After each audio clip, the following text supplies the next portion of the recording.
Wadonje weche mag tuke. Klab mar Darajani gogo oloyo Kisumu All Stars gol 1-0 e tuke mag adhula lig ma piny mar National Super League. Tugo mano bagi alap ma Moi Stadium Kisumu.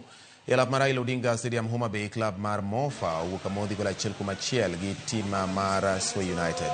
Jatugo Laban Otieno noloyo ne Mofa gol margi e dakika mar 45 mane otero tugo e yweyo ka Mofa ni nyime gol 1-0. Mana kodong' dakika 9 to tugo rumo, Sway United noyudo gol margi kokalo kuom jatugo Clinton Arifa. E tugo machielo e lig no, klab mar Naivas owuok amodhi gol 1-1 gi klab mar Kabati FC.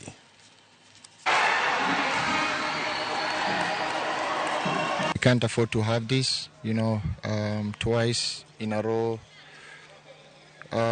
So yeah, I take full responsibility for today's result, and I know it will get better.